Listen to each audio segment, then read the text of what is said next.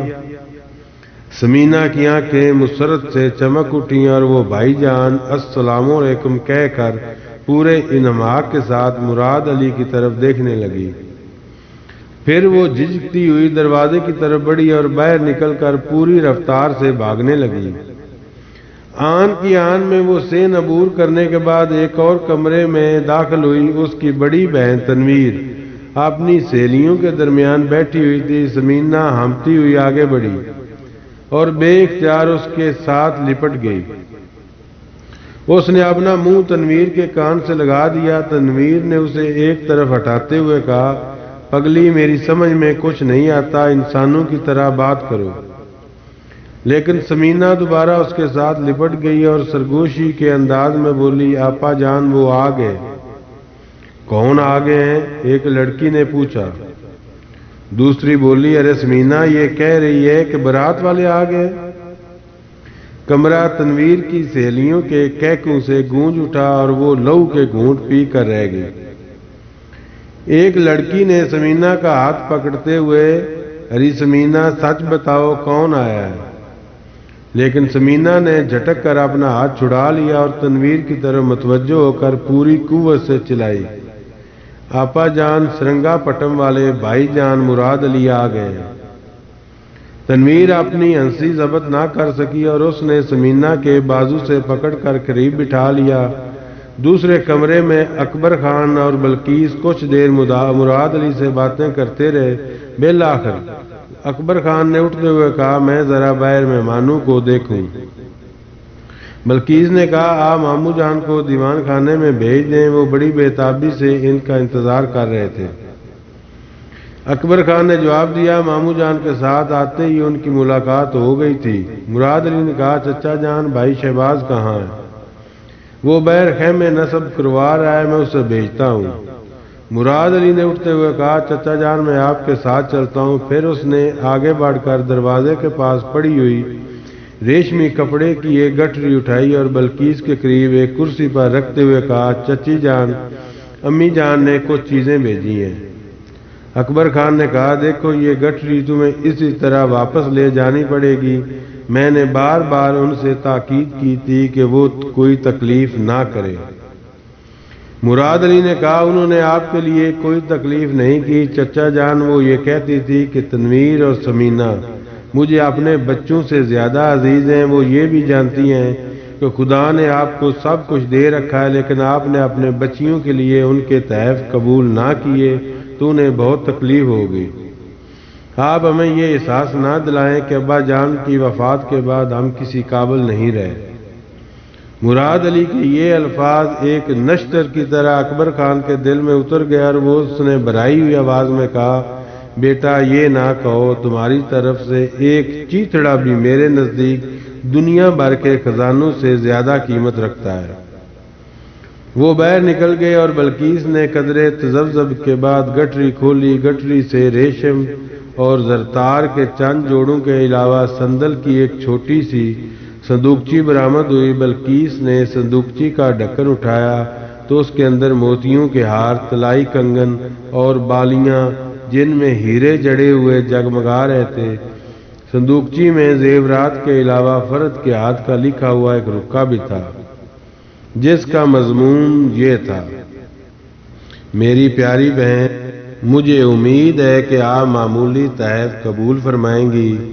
زرتار کا جوڑا ننھی سمینہ کے لیے، باقی تمام تنویر کے لیے۔